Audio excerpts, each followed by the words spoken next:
So on the right side with the shoulder tats, that's Kung Fu guy Ryan Pinagel. And red corner, ooh, look at these.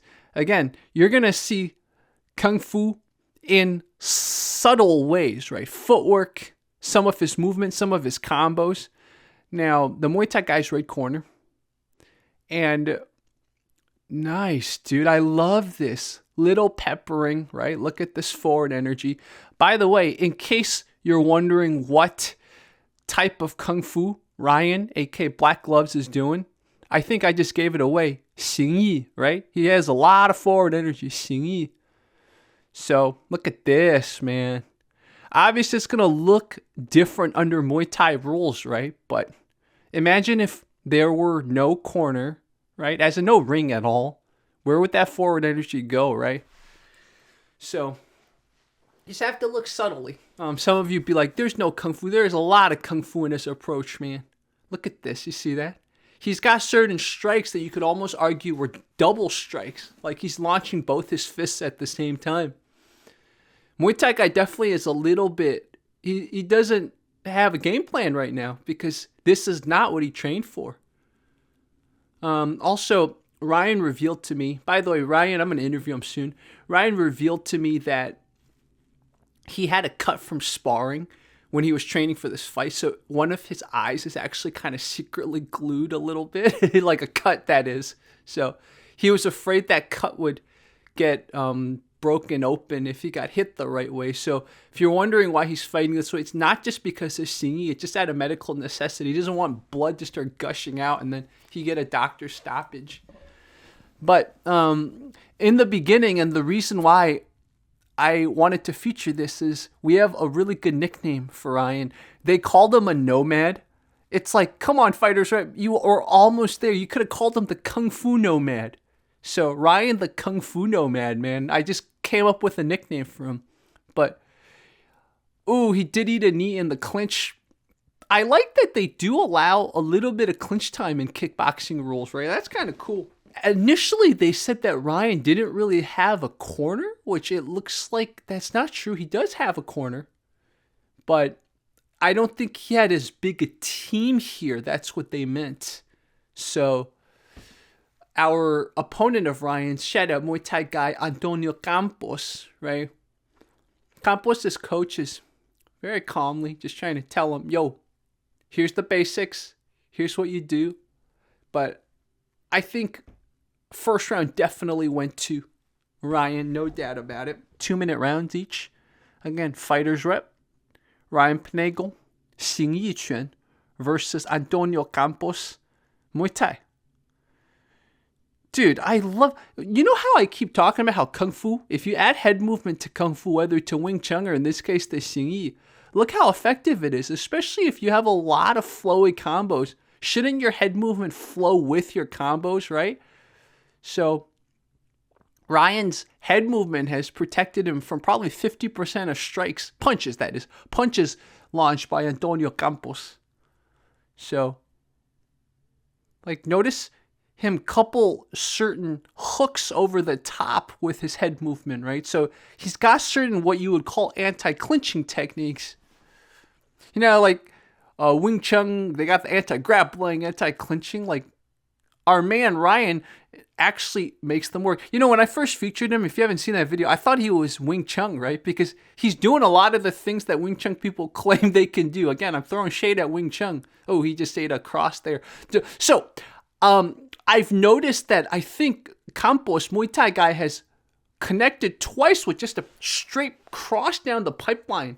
I think that's his best weapon against Ryan right now. Since Ryan's coming in so quick, but he's able to bypass the jab range of Campos, the Muay Thai guy. So your cross down the pipe is probably your best bet against Ryan bulging in like that.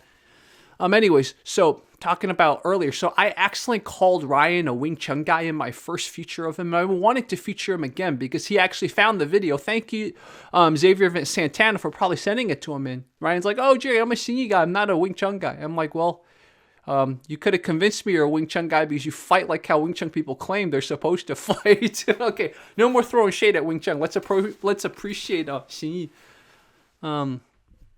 Oof. The other thing in the clinch, so if this were Muay Thai rules, not kickboxing rules, I think knees in the clinch would have definitely destroyed Ryan, right? You see that? So knees in the clinch and then the cross, the quick, not flashy, not even extreme power cross down the center. Those two are the best weapons against Ryan right now. I think Ryan, head movement wise, good. He's still eating some punches, and I think it's inevitable because he's the one really trying to enter, right? He's also, I think, the shorter one, so he has a reach disadvantage. I did notice some light kicks that Ryan threw, so I think Ryan definitely should throw more light kicks. Second round, the way they showed those knees, if I were the refs, maybe I would have noticed those knees more than... Ryan definitely touched up Campos, right? He touched up Muay Thai guy a little bit more, but sometimes it's about the quality, the power of the strikes. So, third round, man.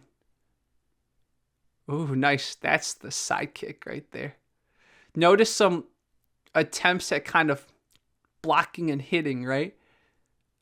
It keeps going into this range, yeah. I mean, Muay Thai guy sticking to his training, right? If this were Muay Thai, I think he would have just stuck to that clinch and just won that way. But this is kickboxing. Look at this. Yeah.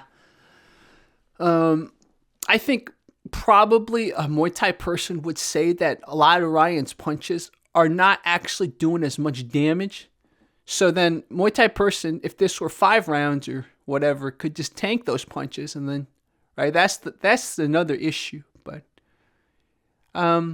it's just a different philosophy, If you eat 20 shots that are a little lighter, that's still 20 shots. That was a great combo by Ryan. Nice blocking the kick that countered. You see what I'm talking about? You see that hook? Campos, Muay Thai guy again with that hook. Right down the center line, right? Not a wind up power. Did I say hooks are straight? That's straight. Just your cross. That's what I'm sorry. I've been sick the whole week, guys. So I think my commentary is very good for someone that's been sick the whole week. But that cross down the center, right? Again, see? That's cross down the center. So, Verdun, right? You got to look at Verdun is pretty good at that cross down the center line. But another thing I just noticed is Pinagel, a.k.a. Xingyi guy. Lots of great body hits, man. He's been rocking those body shots. And something he's really good at is switching from body shots to head shots with his hands.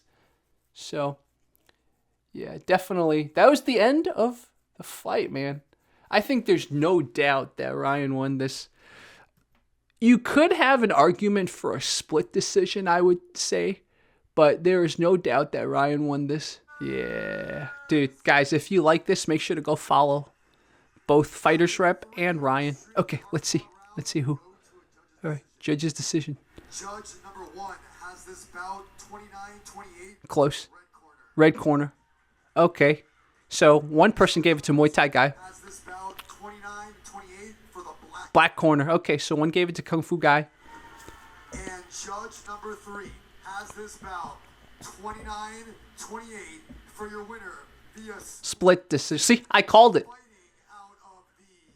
Black corner. Yep, exactly. Yeah. There we go. I was right. I was like, if it were a split decision, I wouldn't be surprised. I felt like we didn't get enough. So here's more Ryan. This is another match of his. Again, with that immense but accurate / I guess smart or intelligent pressing forward, right? It's not like the drunk at the bar who's just trying to overwhelm you with pressure. Like, these are calculated forward pressure. So, I think Ryan's actually rematched this person by the time you guys are seeing this. So, I have a video coming out the day I'm recording this. And then that night, Ryan's fighting this guy again. So, by the time you guys see this, Ryan will have a rematch against this guy. So, yeah, this one definitely, Ryan's got a slight more willingness to kind of let his face get hit. Notice he's not trying to dig his face into the chest area, right? Because he doesn't have a cut above the eye that he's worried will come apart. So, Yeah, this is a slightly different mentality, Ryan. It's still the same philosophy, but he's like, okay, if my face gets touched up a little more, it's fine. So it's good to kind of see this as a compare and contrast. So know that his head's not always pointed downwards. So also, I don't know how old Ryan is, but I think he's definitely, both in this match and the previous match, he's the older one. So good on him. He has eaten 2 calf kicks, so now we see another thing. You could potentially get him with calf kicks. So we have knees in the clinch, straights down the pipe, and then calf kicks. Those seem to be the 3 things you can get him with. And then I think sometimes if his head movement's not correct, you could probably get him with a hook and stuff. But there's definitely Ryan's using certain, it's almost like hook or elbow-like techniques to get a reaction from his opponent, and then more combos from that.